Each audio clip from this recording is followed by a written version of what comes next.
जय श्री श्याम आप सभी लोगों को। आई होप आप लोग ठीक होंगे। तो आज की क्लास के अंदर मैं आप लोगों को एक नया सेक्शन इंट्रोड्यूस करूंगा, सेक्शन 194 बी।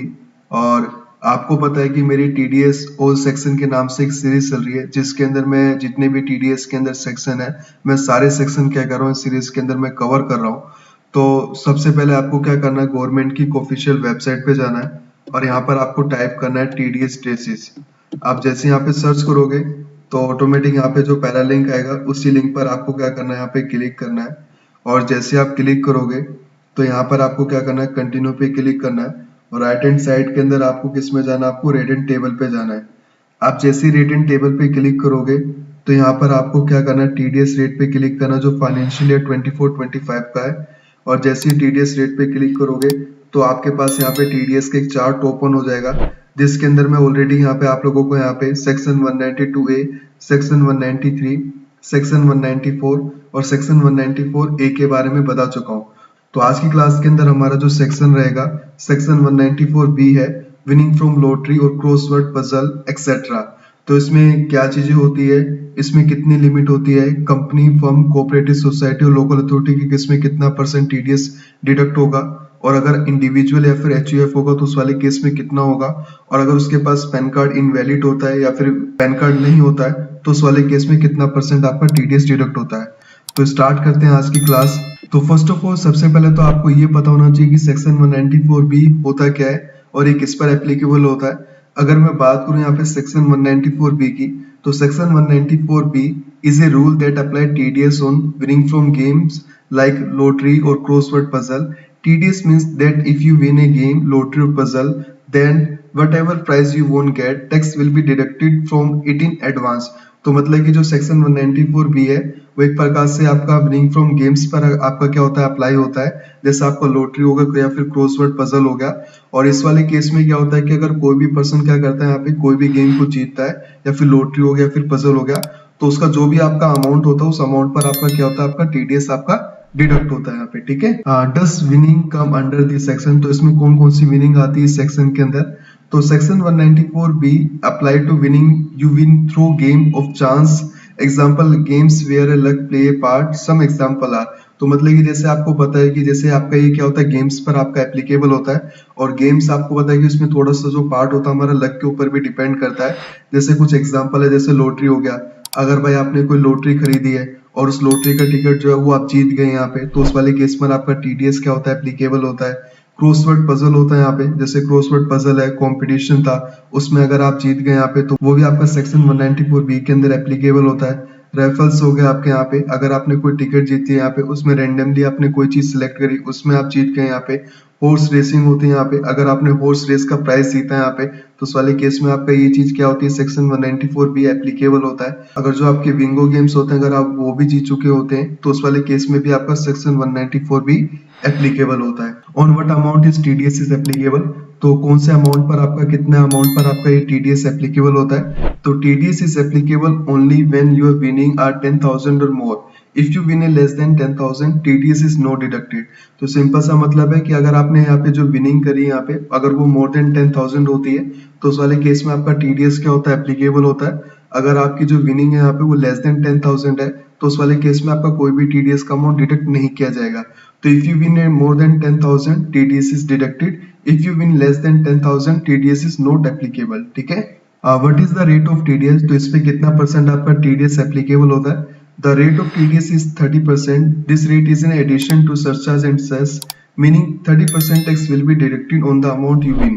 तो आपका जो रेट होता है यहाँ पे इस वाले सेक्शन के अंदर यहाँ पे वो 30% होता है। और इसमें रेट के अंदर आपका क्या होता है, ऐड होता है यहाँ पे सरचार्ज और सेस भी यहाँ पे।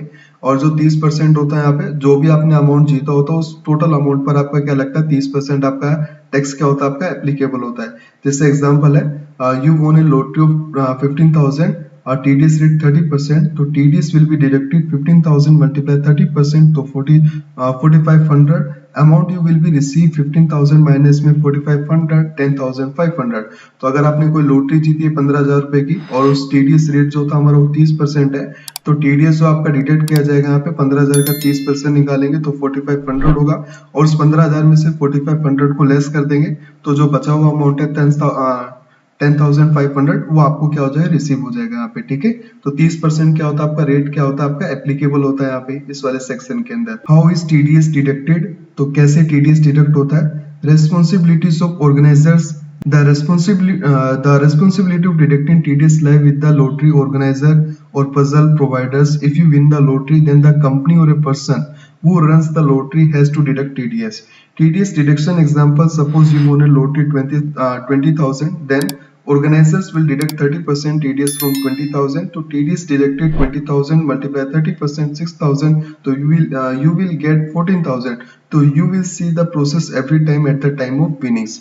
तो जो आपका टीडीएस जो आपका डिडक्ट होता है यहाँ पे, वो जो रेस्पॉन्सिबिलिटीज होती है ये उस ऑर्गेनाइजर्स की होती है यहाँ पे, जो एक प्रकार से लॉटरी को ऑर्गेनाइज कर रहे होते हैं या फिर जो पजल्स को प्रोवाइड कर रहे होते हैं। तो अगर मान लो सपोज दैट मैं किसी कंपनी के पास गया, वहां पर अगर मैंने कोई लॉटरी ली यहाँ पे, उस लॉटरी के अंदर मैं विनिंग कर लेता हूँ, तो उस वाले केस में जो मेरा टीडीएस है यहाँ पे, उस सामने वाली पर्सन जो जिसने मेरे को लॉटरी दी होगी, वो पर्सन के ऊपर क्या जाती है, इसकी रेस्पॉन्सिबिलिटीज आती है कि भाई वो पर्सन क्या करेगी, टीडीएस का अमाउंट क्या करेगी, डिडक्ट करेगी यहाँ पे, ठीक है। जैसे एग्जांपल भी इसमें काफी अच्छा, जैसे अगर आपने कोई लॉटरी जीती 20,000 की, जो ऑर्गेनाइजर्स हैं वो आपके 30% टीडीएस को क्या करेंगे, डिडक्ट करेंगे 20,000 में से। तो टीडीएस डिडक्टेड कैसे होगा यहाँ पे, 20,000 मल्टीप्लाई 30%, तो 6,000 हो गया। तो 20,000 में से 6,000 को लेस कर देंगे, तो जो बाकी का 14,000 है वो मुझे क्या हो जाएगा यहाँ पे, एक प्रकार से रिसीव हो जाएगा यहाँ पे। तो इसी प्रोसेस को हम क्या करते हैं यहाँ पे, at the time of winning को क्या करेंगे यहाँ पे, प्रोसीड करते हैं। तो जब भी कोई भी पर्सन अगर कोई विनिंग करता है यहाँ पे, तो उस वाले केस में इसी प्रोसेस के साथ हम क्या करते हैं, टीडीएस को डिडक्ट करते हैं, ठीक है। What happens if TDS is no deducted, तो क्या होगा अगर कोई पर्सन टीडीएस को डिडक्ट नहीं करेगा।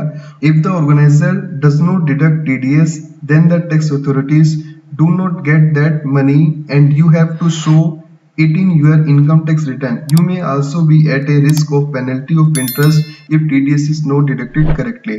तो सिंपल सा मतलब ये है कि भाई अगर कोई जो ऑर्गेनाइजर है जिसने यहाँ पे लॉटरी को ऑर्गेनाइज किया यहाँ पे, अगर वो पर्सन यहाँ पे टीडीएस को डिडक्ट नहीं करते यहाँ पे, और ना ही वो अगर अपने इनकम टैक्स रिटर्न के अंदर क्या करते हैं, शो करते हैं यहाँ पे, तो जो भी आपकी यहाँ पे एक प्रकार से इनकम टैक्स आपको बोलेगी कि भाई आपके ऊपर इतनी पेनल्टी और आपके ऊपर इतना इंटरेस्ट लगाया जाएगा, तो उतना आपको क्या करना होता है यहाँ पे, पे करना होता है यहाँ पे, ठीक है। How is TDS adjusted in income tax return, तो किस तरीके से हम क्या करते हैं इनकम टैक्स रिटर्न के अंदर अपने टीडीएस को कैसे एडजस्ट करते हैं। तो TDS deducted certificate, when TDS is deducted you are given a TDS certificate. This certificate is for your records which states how much TDS has been deducted on your winnings. Tax filing, while filing your income tax return you have to adjust this TDS in your total income. If the TDS has been deducted, you can get a refund from the tax authorities if your total tax liability is more.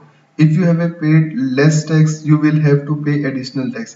तो simple सा मतलब ये है कि सबसे पहले TDS deducted एक certificate होता है यहाँ पे, जो एक प्रूफ होता है कि भाई मेरा इस पर्सन ने क्या करा है, टीडीएस को डिडक्ट करा है और इस टोटल अमाउंट पे इतना किया गया यहाँ पे। और फिर लास्ट में पर्सन क्या करता है, अपनी टैक्स फाइलिंग करता है यहाँ पे, इनकम टैक्स फाइल करता है। तो जो भी उसका टीडीएस का अमाउंट डिडक्ट होता है यहाँ पे, उस अमाउंट के साथ क्या करता है, वो टोटल इनकम के साथ उसको एडजस्ट करता है।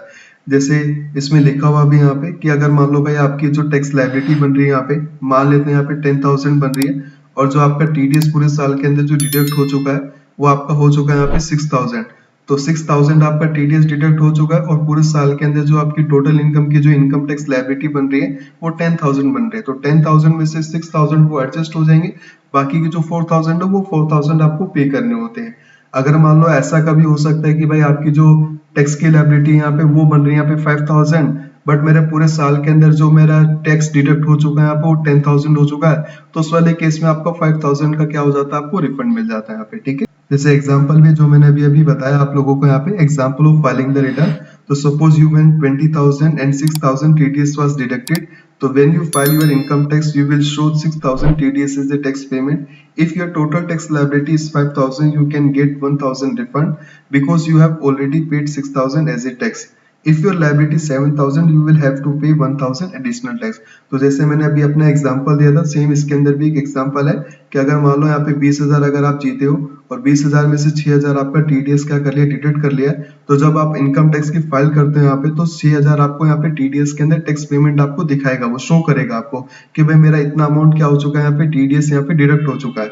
तो जब आप टोटल टैक्स लायबिलिटी अपनी काउंट करोगे, जब अपना पूरा टोटल इनकम पे टोटल आपने इनकम टैक्स लायबिलिटी निकालोगे, तो वहां पे जो आपकी इनकम टैक्स लायबिलिटी निकल रही है वो 5000 निकल रही है, बट मैं तो ऑलरेडी गवर्नमेंट को दे चुका हूँ, 6000 दे चुका हूँ। तो जो आपका 1000 है वो आपको क्या हो जाता है, रिफंड हो जाता है, जो भी आपने अपना बैंक अकाउंट क्या क्या होता है अपना ऐड किया होता है यहाँ पे, ठीक है।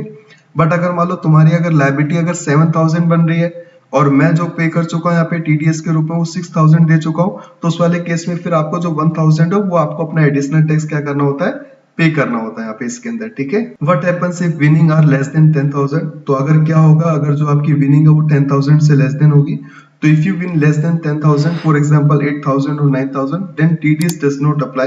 You will get the full amount and you will have to show the amount in your income tax return.